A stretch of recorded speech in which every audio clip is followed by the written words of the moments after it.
300-pound dudes tackling you on a frozen field, the last thing you want to do is stay out there. Believe me, the Rams players were thinking about the jacuzzi at their team hotel, that they find it laughable, but more laughable if they totally disregard the trade whatsoever. This guy has transformed the balance of power in the Eastern Conference. And you could argue the entire defense is going to be absolutely ferocious next year. But if your number one priority is to win a Super Bowl, then J.J. Watt is making a grave mistake. To ride this Chad Henne experiment for an entire game, I might need a whole bottle of Hennessy just to get through that. Guy who's won 8 division titles, who's made 5 AFC championship appearances, who's reached the Super Bowl 3 times and has won 2 Super Bowls for this organization. Aaron Rodgers has only won 1 Super Bowl with Green Bay. Drew Brees has only won 1 Super Bowl with New Orleans. There's only 13 quarterbacks in NFL history that have won multiple Super Bowls, and Big Ben is one of those individuals.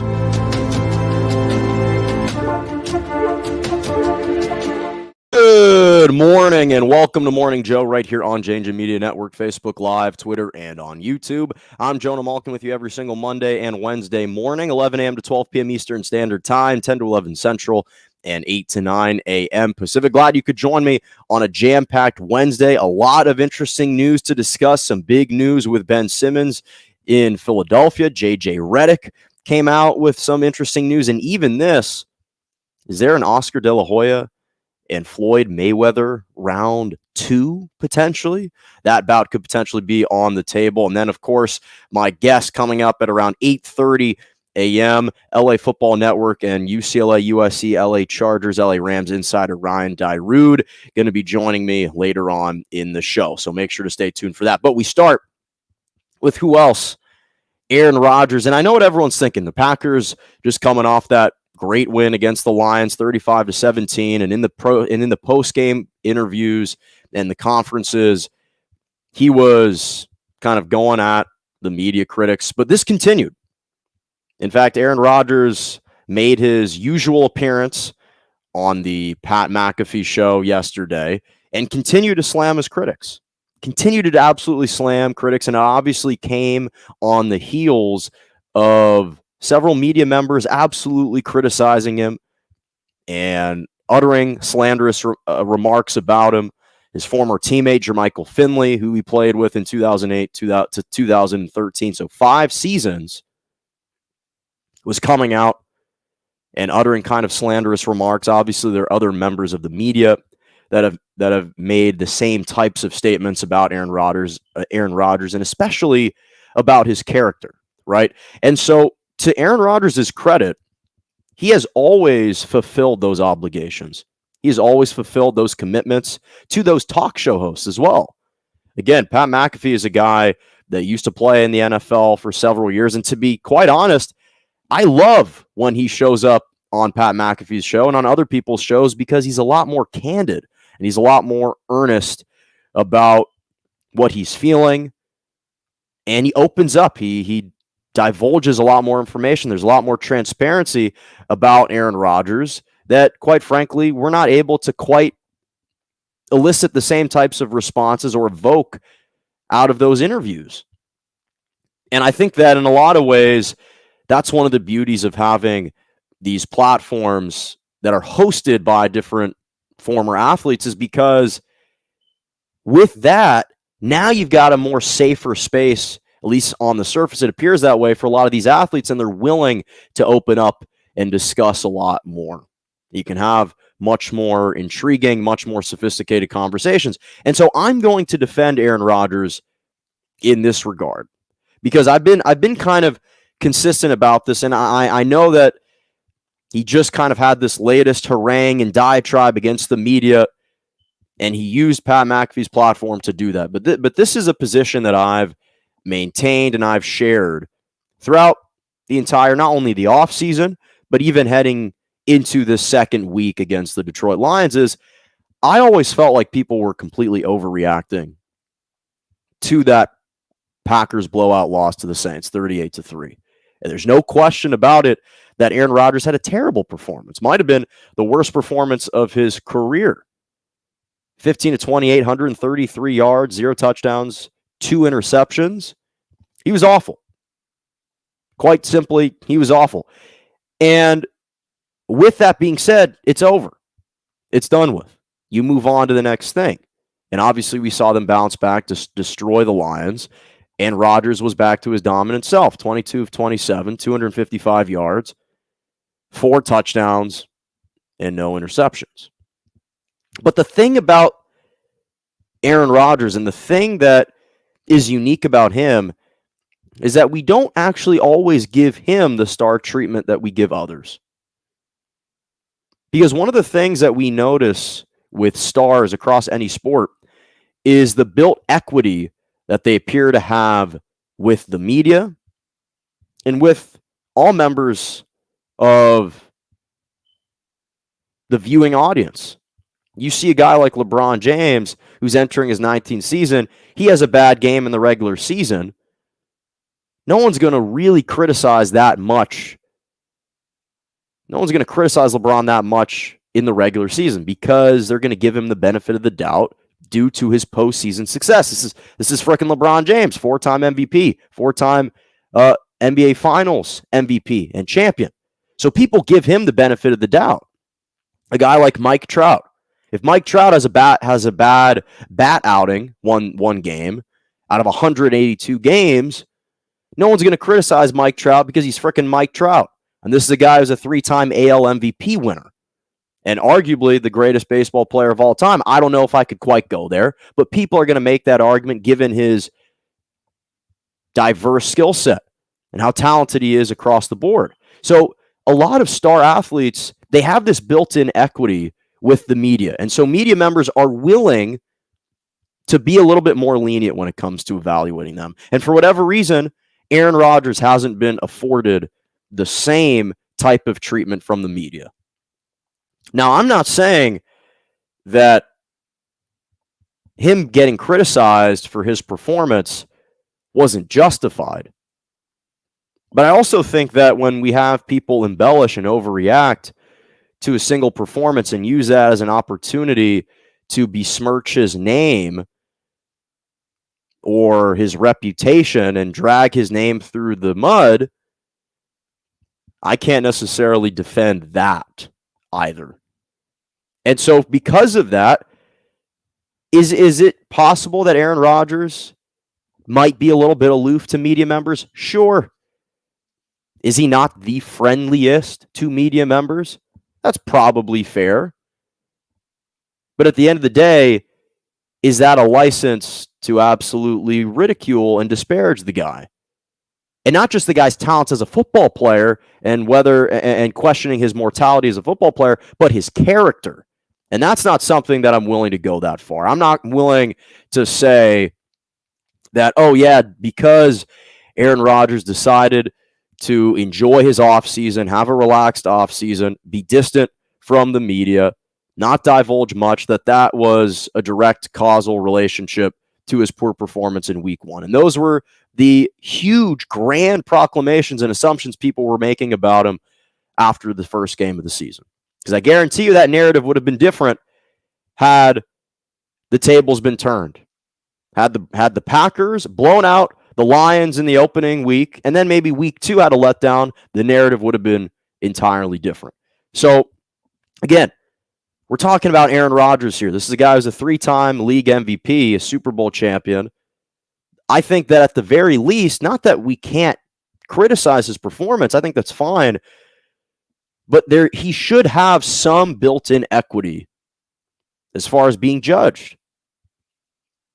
And so I totally applaud him for utilizing the platform that he has to defend his name. I don't have any problem with that whatsoever. Completely support him in that regard. And he's got an opportunity to showcase his skill sets once again this Sunday at the San Francisco 49ers. Have kind of been a little bit of his kryptonite. He's 2 for 4 at Levi Stadium throughout his entire career. Yes, he beat them last year, but that was a depleted 49ers roster. In 2019, got blown out twice. So this is a big stage for him on Sunday night. We'll see how he responds, but I hate when everyone kind of embellishes about this particular guy who has a track record of being a huge success in the NFL. Now, conversely, a guy who's also been extremely ridiculed and has been all over the media as of late, but hasn't built the same type of equity as Aaron Rodgers, is Ben Simmons. And so Ben Simmons reportedly is refusing to report to the Philadelphia 76ers training camp, quote unquote, never intends to play for the 76ers again. Never intends to put on a Philadelphia 76ers uniform ever again. And the start of the NBA season is fast approaching in about 3.5 weeks to a month. And so when we think about Ben Simmons, obviously, if you're going to go through with this path, he is prepared to face, obviously, the potential fines that may come his way. He's fully understanding that. Rich Paul, his agent, I'm sure, has communicated that fully to him. And since that one meeting that he has had with Philadelphia 76ers brass in August, he's cut off all communication with them. He made it clear, I want out, trade me. But I think it's important to be able to recount how we reach this point, because oftentimes people just see the headline, or they've only been following a story for a week or 2 weeks or even a month. And sometimes that's not even long enough. You got to go back farther to fully understand how this relationship became so fractured and so broken, how it decayed so much in the year. It wasn't just from this recent playoffs. So no, what happened was we have to go back to the start of last year, where the Rockets and the 76ers appeared to have made a trade for James Harden and Ben Simmons. So at the moment, the beginning of last year, the 76ers had prepared to shop Ben Simmons to the Houston Rockets for James Harden. That was the crux. That was the genesis of the issue. And then from there, it got exacerbated by the recent playoff struggles and by his inability to shoot in the postseason. His confidence was completely shot. And so those struggles in the postseason further exposed those offensive weaknesses in his game. And it manifested in the 76ers losing to the Atlanta Hawks in the second round of the postseason. He was absolutely chewed out by Embiid, by his coach. Embiid said the turning point in Game 7 was a hooded figure not deciding to shoot or not deciding to dunk and deciding to pass it off instead of Matisse Thybulle. Pretty obvious yellow flag who he's talking about. Doc Rivers questioned whether or not Ben Simmons is a championship caliber point guard. Those things just kind of added fuel to a leaking gas pipe that had already existed from the beginning of last year. Because at the beginning of last year, that's when the Philadelphia 76ers made their intentions clear. We like Ben Simmons, but we actually see some better players. So that was the crux of the issue. And then again, everything became more illuminated after this postseason. And there's no question, let me first say this too, because I totally support Ben Simmons' position here. I totally support how he's decided to handle this, because at the end of the day, after the loss to the Hawks, he came out and was accountable. Just said, I didn't play well. And those were his only remarks of the entire offseason. That was it. That was the last time we heard from him. And then he quietly approached 76ers brass and said, please trade me. I do not want to return here. And instead, the 76ers are trying to play two sides of the coin here. They're trying to get the best of both situations. And again, similarly to how I was talking about Aaron Rodgers' name getting besmirched, Ben Simmons, after he quietly approached the team and took accountability in the post-game conference after the Hawks, again, not that criticism wasn't justified or validated, but at the same time, his teammates, members of his own organization, used that platform as an opportunity to absolutely besmirch his name and his reputation. And again, not that it's not justified, but those are the types of conversations that need to be had internally and not for public consumption. And so I've maintained the same position on this situation. I've always posited it's not a matter of if Ben Simmons will be traded, it's when. And this was the same position I shared even before any comments were made from Joel Embiid or Doc Rivers. I always believed after those playoffs, it's done. He can't flourish anymore in Philadelphia. This is not the city for him. This is not the place for him. This is not the team for him. But with that being said, I have always maintained the position that I do believe in Ben Simmons as a talent. And I do believe that in a different situation, he could potentially thrive in a new environment.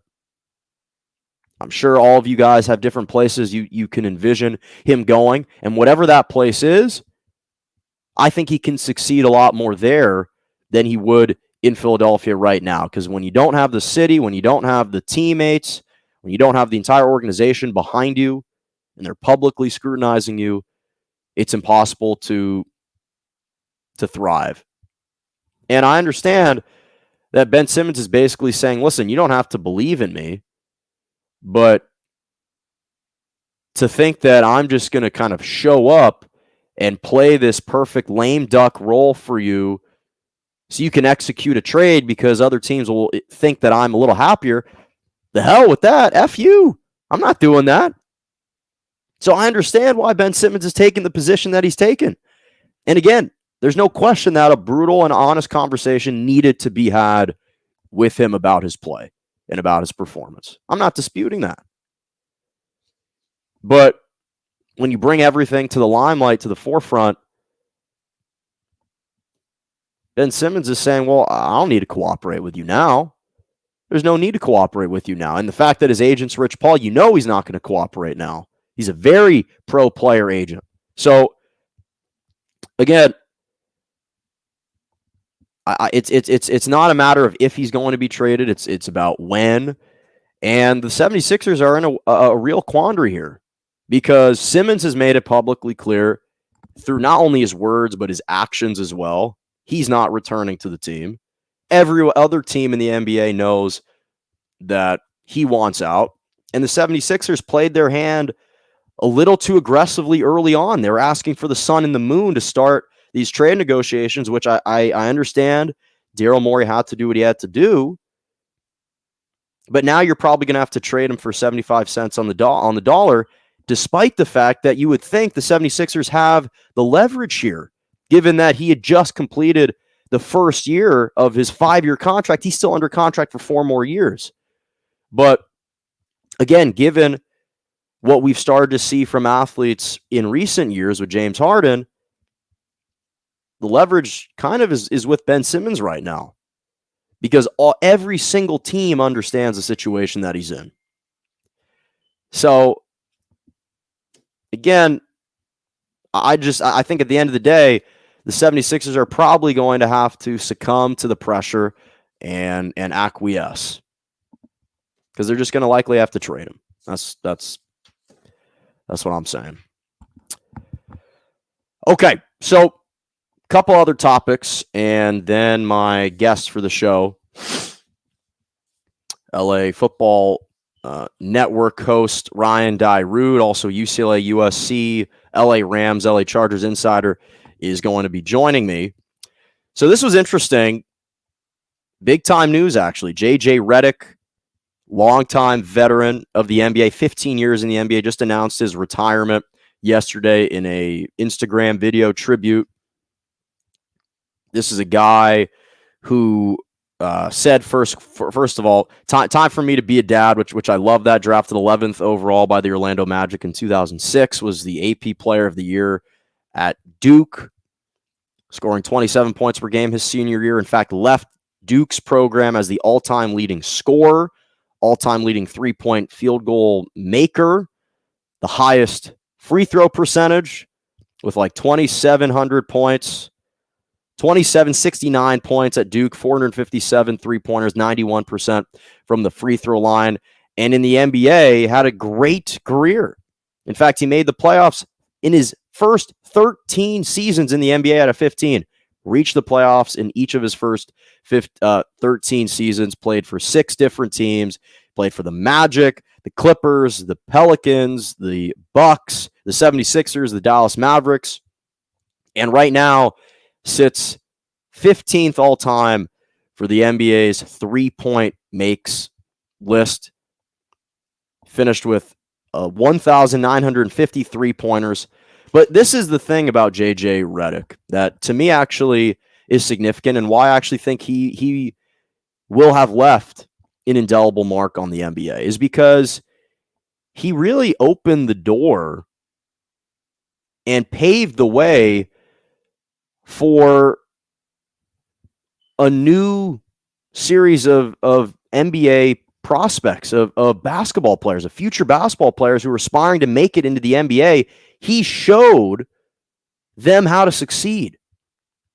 He opened the door for guys like Duncan Robinson, guys like Joe Harris to be able to secure the bag and be extremely, extremely effective in the NBA because obviously Steph Curry revolutionized the three-point shot, but JJ Redick is someone that further illuminated its value, highlighted how important it is to have a marksman on your team, a sharpshooter who can not only spread the floor, but be a valuable asset even if you can't necessarily defend at the highest level. Now you're seeing every single team in the NBA trying to construct rosters to feature a guy like a JJ Redick who can space the floor. And so, I mean, he just kind of paved the way for these new basketball players, this new wave of basketball players to succeed. And by doing that, he further substantiated the value of the three-point shot. You've got guys like Kyle Korver, JJ Redick, Mike Miller. They all kind of clumped together in this group of players that started off entering the NBA in an era where, yes, the three-point shot was valued, but they helped kind of bring it forward. And so I thought that he had just a tremendous career. He was an activist in his community. He was outspoken on black rights movements and on racial injustice. He was extremely vocal, even as a white NBA player.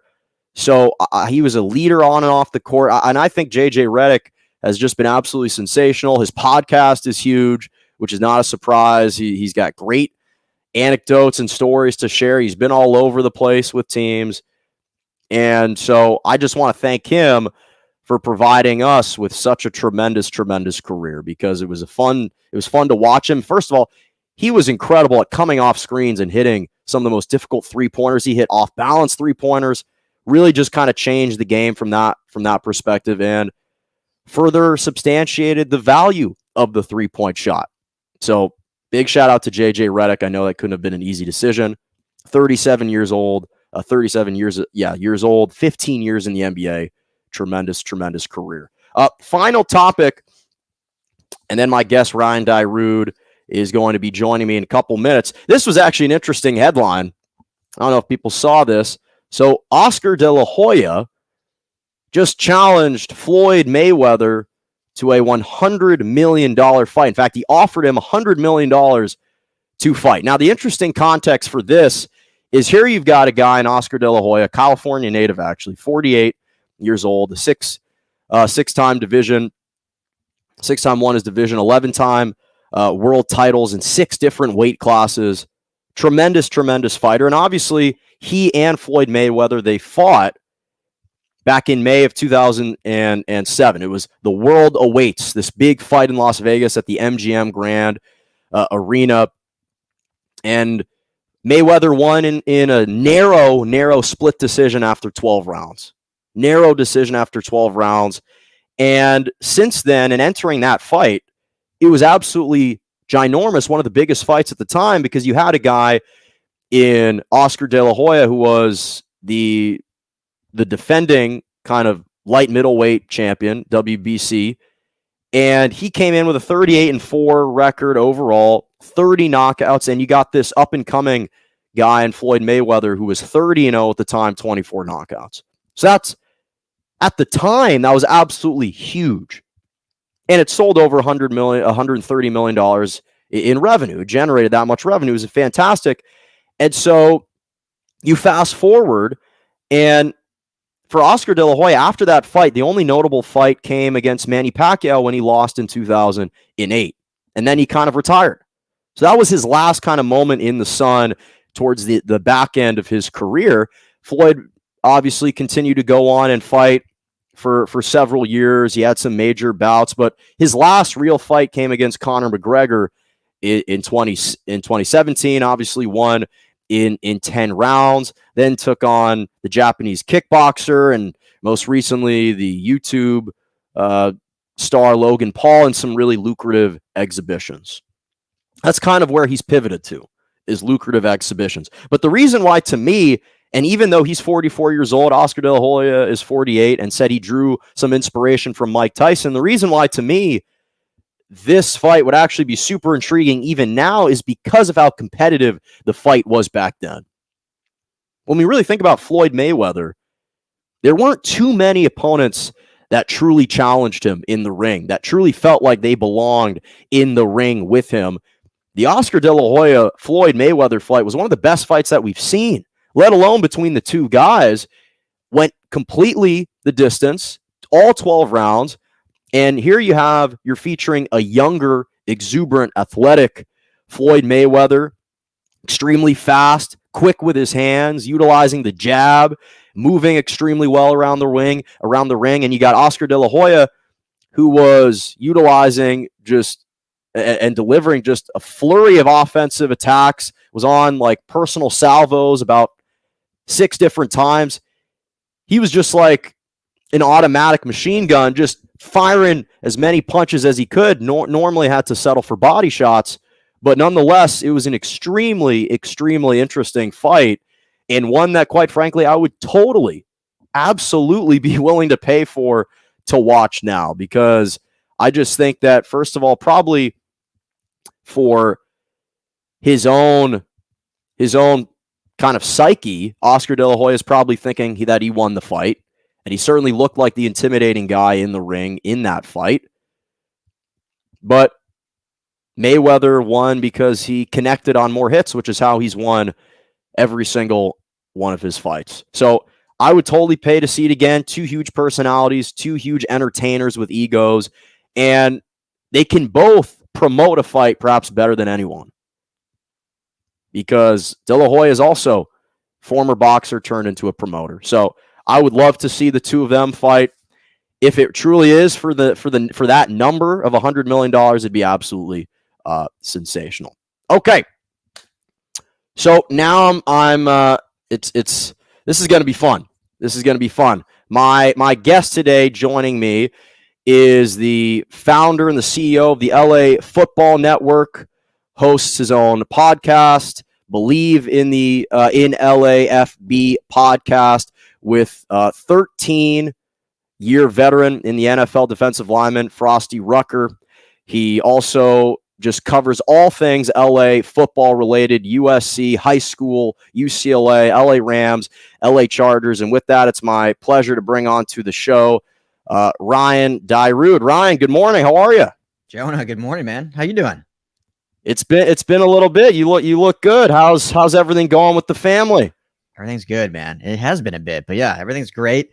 Busy as all get out now with the NFL season going, but hey, we couldn't be happier and things are good. But hey, before we get into it, heard your little segment there. That fight would be amazing. De La Hoya, I live in Pasadena, so I see De La Hoya everywhere around Pasadena. Like I saw him literally 3 days ago. I would love to see that fight. Would you pay for that? Oh, 100%. I paid for the, I'll be honest, I paid for the friggin' Logan Paul Mayweather fight. So you did. Okay. It's easy for me to pay for cheap entertainment. I will concede that one. I kind of just found off of Reddit, to be perfectly honest with you. That's the better way to go. So Ryan, let me ask you, I want to jump right in because I'm sure that there are a lot of things that you've been thinking about when it comes to these LA teams. I certainly have. Let's start with for me, one of my teams is the UCLA Bruins. And coming into this season, there's all this excitement. You go into the Fresno State game, you lose because a hobbled quarterback goes 6 plays, 75 yards in 54 seconds. And next thing you know, it seems like all this tremendous momentum on what could have been a tremendous season comes crashing down. What were your thoughts on that loss to Fresno State? And does this did it seem like to you like there was something perhaps with the coaching, or was this more just, hey, it's a college football letdown? Yeah, I mean, it was a heartbreaking loss. No way around it. I was there at the Rose Bowl, and you could just feel the deflation on that drive from the fans. I was in the press box; we could see it in the press and all that. So, no way around it. But I kind of took a different approach about it, and I wrote it in a piece right after, and then talked about it on my show yesterday that as bad as it felt for that loss and the way they lost it, as horrible as that was, and that, you said it, the 6 drives, 70 play yards in under a minute, like it just can't happen. But Fresno State's a good ball club. They're a good football team. I know it's Mountain West. It's always the Pac-12 should beat the Mountain West, especially UCLA should beat the Mountain West. But I thought right after that game, like, okay, this is going to be a ranked team. They took Oregon to the brink. They blew out the other 2 opponents by, 108 points they put on the board. So it's a good offense. It's a good team, well coached. They have a great offensive system they've kind of put in place through the last few years. So for UCLA, it was tough, especially coming after the LSU loss or LSU win, having a bye, having this time to really prepare. But for me, it wasn't like the world's ending. I think this can still be a special team. They haven't even started Pac-12 play yet. They can win out in the Pac. I think it's going to come down to UCLA and USC in the Pac-12 South, especially how we've seen kind of Utah and Arizona State fall from grace. So this is a team that I think can still do special things. And, if they were to win out in the Pac-12 and go to the Rose Bowl, and you never know what can go after that, and win the Pac-12, and, maybe Fresno State ends up in the top 15. So it doesn't even look like that bad of a loss in the last second. So the last thing I'll say is I said this, in my opinion, is the best offense UCLA will face this season. I mean, I know Oregon is a solid team, but it's a different offense. It's more similar to what UCLA does. They want to run the football. Their quarterback moves around a lot. They don't have this just prolific pass attack. USC, if they did what they did last week against Washington State, maybe that can change. But until we see it back-to-back weeks, Fresno State's the best offense this UCLA team will face. And I know it's a loss, but they took them to the brink. It was a great ball game. Once the dust settled, I think people will realize that, they lost to a good team and they can get things back going though. That's actually a good point, because in fairness, they did challenge Oregon. They were really strong in that game. So if they do finish ranked, that would be interesting. So I actually want to bring up something you mentioned about kind of the overall outlook of the Pac-12, because to me, it was setting up so that you've got Oregon and UCLA. Yes, they were on this a little bit of a collision course. They're going to face off October 23rd, but it seemed like the college football playoff was kind of, for the Pac-12, their chances were kind of hinging on those 2 teams staying atop the rankings. Now, obviously, there's still Oregon in there. How do you think UCLA's loss kind of impacts the Pac-12's outlook at a potential representation in the college football playoff? Yeah, it seems like, at least lately, the Pac-12, in order to have even a shot, they have to go undefeated, right? Like, that's just the way, unfortunately, it's been. And until the committee changes or until they add more teams, it might remain like that. However, the fact that the AP poll, when it came out right after the weekend, and it jumped Fresno State to, I believe, 22. UCLA dropped to 24 from being 13 the week prior. So Fresno State's now in the top 25. So if they can stay in those rankings and, they win the Mountain West and they do the thing. So long answer, basically, it kind of almost hinges on what Fresno State does. Like, if Fresno State finishes strong and finishes in that top 15 or whatnot, and all of a sudden it's like, okay, UCLA, goes to Oregon, beats Oregon and Eugene. They finish out, they win the Pac-12. Their one loss is against a quality top 25 opponent. Then I think they still have a shot. They absolutely still have a shot, but it's going to take some help. It's going to take Fresno State finishing the season strong. And outside from that, Oregon, obviously, I think they'll have to win out. It just seems like every year the Pac-12 almost needs to go undefeated to even be talked about, because you have USC now, that horrible loss against Stanford, but who knows? Maybe they run the table. Maybe they're like, are they in the conversation anymore? It's always that fun debate with us Pac-12 guys that we get into it with the Big 12, the Big 10, and the SEC, but we seem to lose that debate every year. So well, that's been the issue, is sometimes you've got different teams in the Pac-12 kind of catching fire at almost the wrong times. You're almost wishing like they could have started out the year kind of undefeated. But let's stick with USC Yeah. Because to me, Ryan, this head coaching vacancy right now should be, in my eyes, one of the most sought after positions across football, let alone just college football, given the brand, given just all the success that they've had. And when I think about USC, and you had John McKay and John Robinson and Pete Carroll, guys that had tremendous success, the one nexus between all those guys was some connection to the NFL. Now, the times in their careers that all those guys were coaching at the NFL were different. Some started at college, moved up to the NFL. In the case of John Robinson and Pete Carroll, started NFL, college, and the other way around. But I was hearing all these reports about potentially a guy like Eric Bieniemy being looked at, who I thought I was vouching for him. I think he would be a tremendous fit. What do you think about Eric Bieniemy? And who do you think, if it's not Eric Bieniemy, if he's not a good fit, who do you think USC should be targeting along with the current list of candidates that they have? Yeah, so Eric Bieniemy, interesting name that came out, and the guy's going to be a head coach at some point, whether it's college or pros. Certainly deserves it. For USC, it's interesting because I think obviously the offensive mind is there. Like he can coach a football team. He has the offensive prowess and whatnot. What it comes down to for him would be recruiting and the other side of college football that has so much more than just being a coordinator in the NFL. I mean, coordinator in the NFL, you're dealing with adults. You show up in the meetings, you teach your X's and O's, you call the right plays on Sundays. And that's basically it. College football has so much more that goes into it, making sure these kids are in class, making sure they're doing stuff off the field correct. Now with the whole NIL rule, like how much goes into that, and the head coach is involved, and then recruiting. And he's never really had to recruit. He was in Colorado, had a pretty poor tenure there. This was like over a decade ago. So I'm not really concerned about that by any means, because obviously just like players, coaches can grow and change too. So to answer your question, I guess somewhat shortly, is I think he would be a good coaching candidate for USC, but it's going to really hinge on his staff that he brings in. Like if they can bring him on and somehow retain Dante Williams, who's the interim head coach, who is, in my opinion, a top 3 recruiter in the entire nation, then I think it's a great hire, because you have your X's and O's coach, you have a good face of the program, a guy that the nation has been wanting to be a head coach, so you get that backing. But then you keep Dante Williams, who does the recruiting, the behind the scenes stuff to build the program. Because if I'm Mike Bone, after what we just went through with Clay Helton, with Steve Sarkisian, basically everyone since Pete Carroll, you don't want to just take a chance on a guy. Like you have to have calculated risk. You can't just take a risk on a guy that's a good X's and O's coach. You have to have a guy that's going to come in and be a CEO of your program and build that thing back up. Not saying Eric Bieniemy can't do that, but he just has never had to. So it's like, do you want to take that risk and put him in a position to have to all of a sudden be the face of USC and do everything besides just coach on Saturdays? So I'm personally, at this point, I'm not 100% for it. I wouldn't hate the hire, because I do think he's a great football coach. I just know there's so much that goes into college coaching, and especially with USC. I think the boosters would like it, because it would put butts in seats. People will be fired up about him being here in LA. So I mean, there's that to it.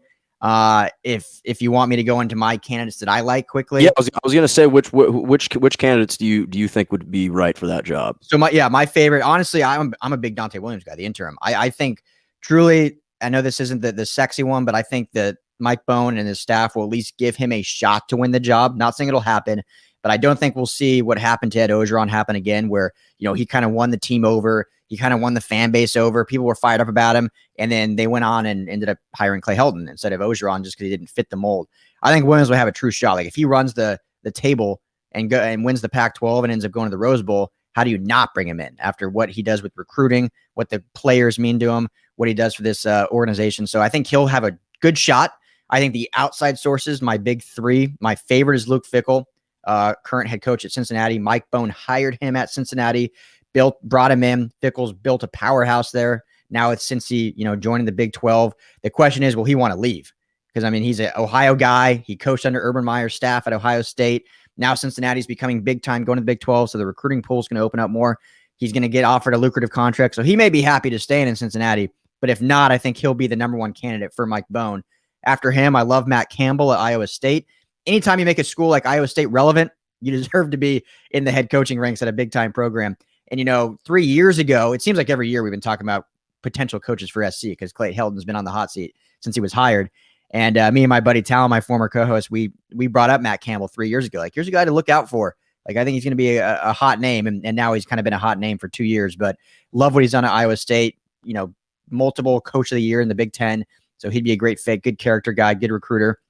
And then the last one, which I know has been reported on some, I don't know if it'll actually happen, but Jonathan Franklin at Penn State, again, what do you want to leave? I know Penn State's a big power program, but I think he's kind of taken them to like where they, as high as they can go. Like it's not easy to recruit to Happy Valley. You got to travel a lot. There's not a lot of big 5-star guys there right around the Happy Valley area of Pennsylvania.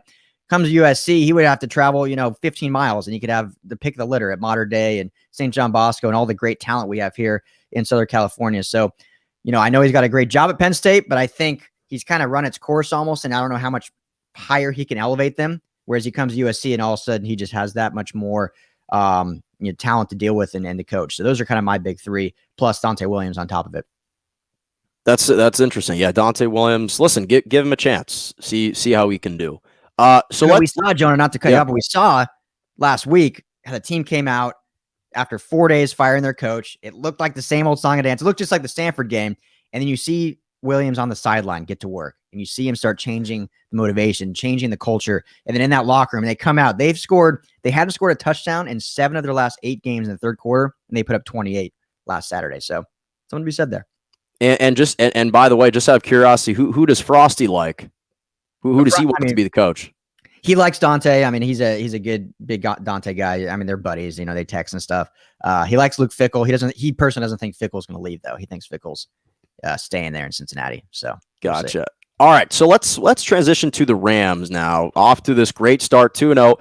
Granted, Ryan, it's extremely early.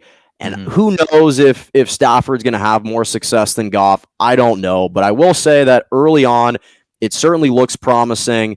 And to me, what's already been extremely evident are two things. One is clearly McVay has been opening up the playbook. You're seeing just so many more big-time plays that are being disposed right now and utilized by Matt Stafford. 250-plus yard touchdown passes in the opening game. They only had 2 all of last season. And then you follow that up in a game against the Colts, who granted, Carson Wentz, they got quarterback issues. But at the end of the day, you faced a little adversity.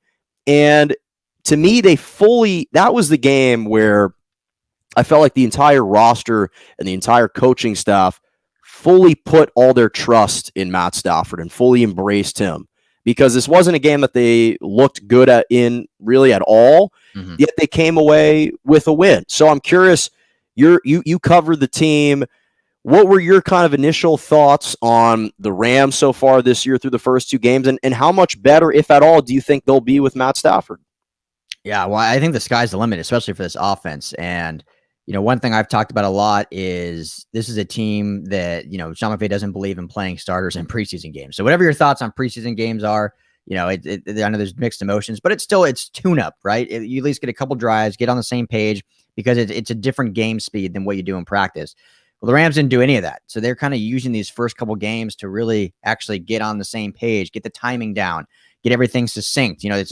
It's a new center playing at that offensive line with your quarterback. So the 2 kind of most important cohesive positions are both brand new.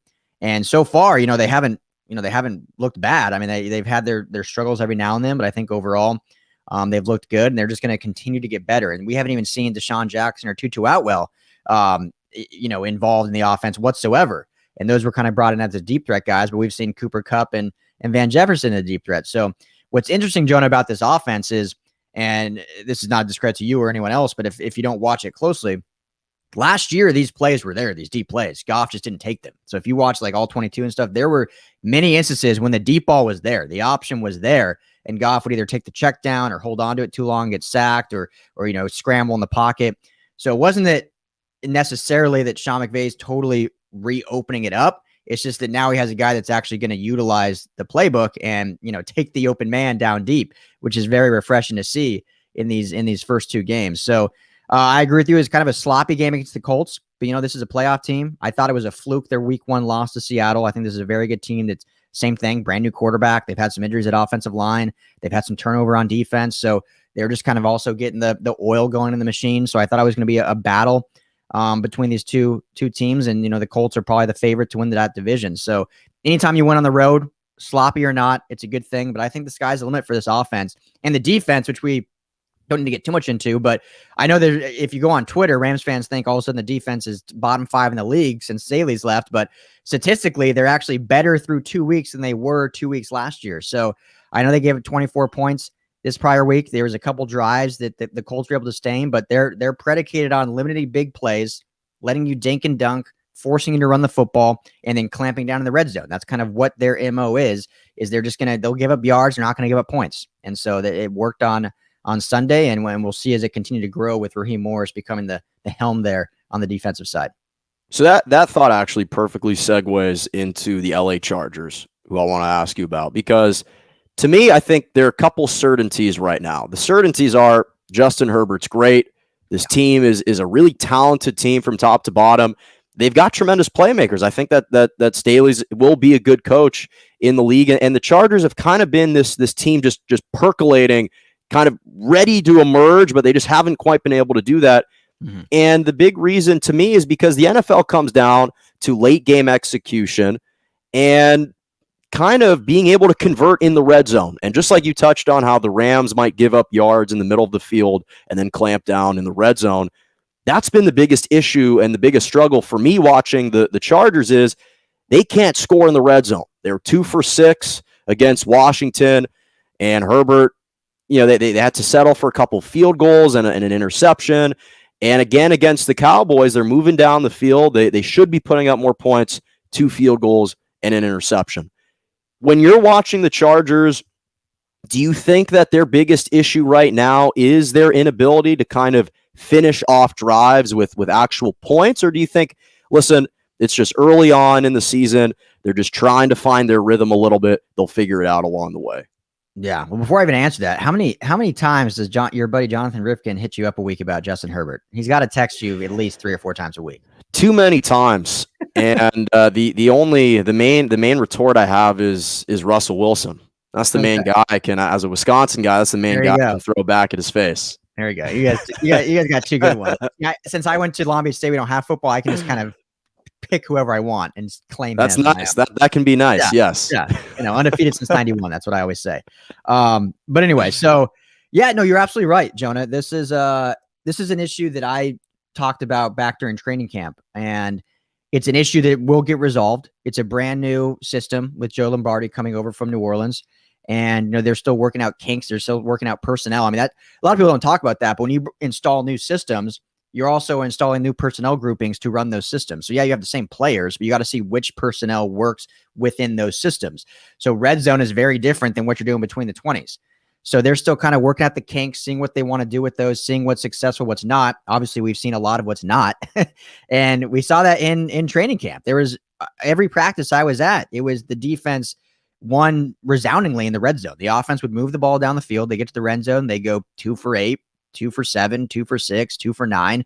And so it's just something about the plays they're running, whether they're abandoning the run too quick in the red zone, which is something I kind of think. I think it seems like once they get past the 10, they drop back in shotgun and let Herbert throw it 3 times, which, when you have a quarterback like that, that's not necessarily a bad thing. But I think it's becoming, just 2 weeks in, it's almost too predictable what they're going to do. I mean, you saw on the pick that Herbert threw in the red zone, I love Herbert and I love his aggressiveness, but I know Keenan Allen fell down, but he threw it into triple coverage. There was literally the tiniest of windows, if no window at all, even if Keenan Allen hadn't fallen, and you have triple coverage there. So I think they need to, get back to the basics, get running the football, trying to get smash mouth once you get past the 10-yard line. But they'll get it figured out. It's 2 weeks in. They won against Washington in a game that they would have lost last year. I mean, how many times last year they lose close games? They end up getting the ball back and holding on to it for the final 7 minutes to just run the clock out. And then against Dallas, it just wasn't their day. Dallas is a good football team. Unfortunately, they got jobbed by a few calls by the refs, which I never am one to blame the refs. You play 60 minutes. There's a lot of plays, but when you get 2 touchdowns taken off the board for questionable calls, it's certainly not going to help you. But yeah, with the red zone, I mean, it's certainly an issue. It's one I think they'll get cleaned up. And I think it starts with actually running the football more and not just throwing it 3 straight times once you're past the 10. Yeah, we'll see. And the AFC West is appearing a lot more difficult now than perhaps we might have thought. The Broncos undefeated, Raiders undefeated, the Chiefs are Who still. Who would have thought 2 weeks in the Raiders and Broncos would be first in the division? Well, this is the first time, I think, in I forget how many years, at least since Mahomes has been there, in 3 years, that the Chiefs haven't been atop the AFC West for the entire year. Yeah. Crazy. Start to finish. Ryan, thank you so much for joining me. Where can people find you? Where can people listen to all your content? Jonah, this is great, man. Appreciate you having me. We got to do this more often. I got to have you on my show too. So you do. I love your show. Watch it all the time in the morning. So keep up the great work. But yeah, everyone can find me just on Twitter at Ryan Dyrud, LAFB. We are the LA Football Network, like Jonah said in the beginning. So that's LAFBnetwork.com. We cover all LA football, Rams, Chargers, Trojans, and Bruins. We got 7 podcasts on the network. We're putting up like 30 articles a week. We're on YouTube at LAFB Network. So a lot of ways to consume content, and we're trying to do it the best we can for LA football, because I just feel like there's a less than ideal coverage for those teams. That's what we're here for. So thanks for having me, man. Awesome. No, thank you so much, Ryan. And let's definitely do this more often. This was fun to have you on. Absolutely, bro. So keep up the good work. Enjoy your morning. Okay. Thank you. You too. All right. That is Ryan Dyrud joining me. That was great to have him on. That was fun. Again, make sure to check out all of his content, LAFootballNetwork.com. Believe in LA Football Podcast with 13-year veteran NFL defensive lineman Frosty Rucker. Okay, so final topic of the day, my Malkin's Moments. Just a couple Malkin's Moments for you. And a couple good ones. Again, this is some of my favorite segments that I do on this show, to just try and highlight some different athletes throughout the week. Some get more coverage because different news events happen, but others don't get quite as much coverage. That's the opportunity to give them some Malkin's Moments. So first Malkin's Moments is my Kansas City Royals. Salvador Perez launched his 46th home run of the season this year. And the crazy thing about this is the most home runs ever by a catcher in a single season. So this is a guy who has played catcher. Obviously, the starting catcher for the Kansas City Royals. You have to have played the catcher position for at least 75% of the games to qualify. He hits his 46th bomb of the year. So tremendous year for Salvi Perez. And unfortunately for him, it's a shame that the Royals just aren't very good this year, but it doesn't discount anything that he's doing individually. Aaron Rodgers just jumped up and passed John Elway for 10th on the all-time passing yards list. And this is a guy who now just trails 9 guys, trailing Matt Ryan, Eli Manning, Ben Roethlisberger, Dan Marino, Phillip Rivers, Brett Favre, Peyton Manning, Tom Brady, and Drew Brees. Right now sits at 51,633 passing yards, and he passed John Elway's mark after he threw for 255 yards and 4 touchdowns in the win over the Lions. So now Aaron Rodgers sits firmly in 10th on the all-time passing yards list, but if he continues to play for several more years, he'll probably jump up even further on that list. So big shout out to Aaron Rodgers. And finally, Alex Morgan on the United States women's national soccer team scored a hat trick yesterday. Granted, it was an international friendly, but the U.S. team blew out. They absolutely routed Paraguay 8-0. 8-0. Listen, I don't really care if it's an international friendly. I don't care if it's a pickup soccer game. You score 3 goals at that level. Big shout out to Alex Morgan. That is a big time performance. That'll do it for us today. That's all the time that we have. Thank you so much for joining me every single Monday and Wednesday morning. 11 a.m. to 12 p.m. Eastern Standard Time, 10 to 11 Central, and 8 to 9 a.m. Pacific. Make sure to subscribe to my YouTube page, Morning Joe with Jonah Malkin. Follow me on social media, on Twitter, at morning_Joe_Jonah Malkin, JMalk97 on Twitter, Jonah Malkin on TikTok, all that jazz. But thank you so much, and as always, have a lovely rest of your morning.